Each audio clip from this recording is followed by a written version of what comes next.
it's way more fascinating when someone like you talks about it versus some fucking random kook. You know, that's what makes me incredibly interested, is just your credibility and the fact that this is not, you don't have a history of seeing wacky shit that other people don't see. No, just this once. But it's on video, and that there's other ones as well. It's really strange. And I've seen people try to explain it away, and what I don't like about when they explain it away or attempt to explain it away is that they're trying really hard. They're not going, who knows what this fucking thing is? They're not looking at it like cleanly. They're looking at it like a quote-unquote skeptic. I don't like the idea of being a skeptic.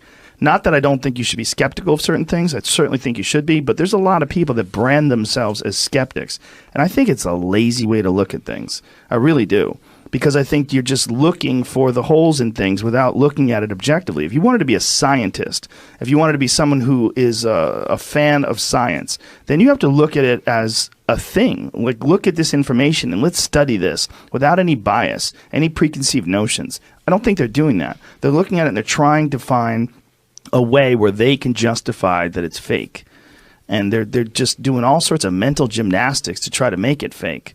That video that you show where that thing slips off to the left and takes off at incredible rates of speed, that alone should freak people the fuck out. Yeah, well, I think because people confuse all the time, like we took the video. No, it was another crew that took the video. We watched it for 5 minutes with our eyeballs, and there was 4 of us, and we all have the same story. We all saw the same stuff. We all came back and looked at each other and scratched our head and said, WTF, you know, I mean, serious? What was that? You know, and then what do? You move on. We never saw it again.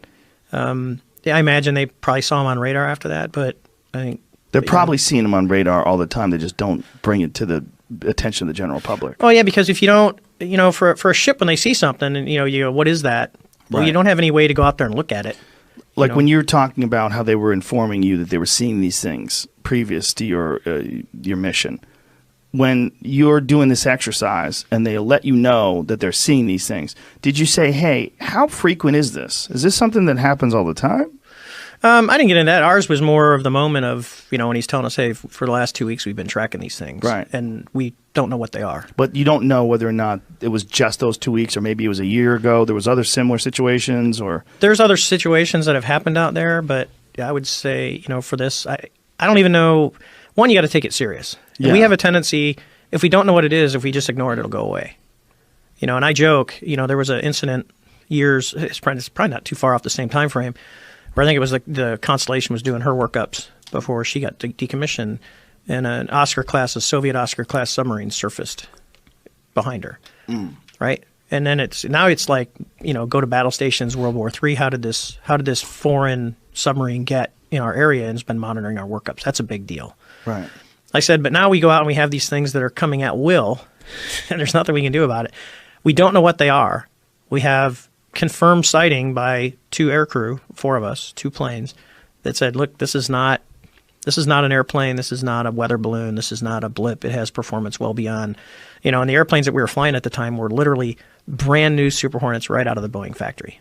I mean, these were brand new, first Block 2 series that came out. And you go, why wasn't something done?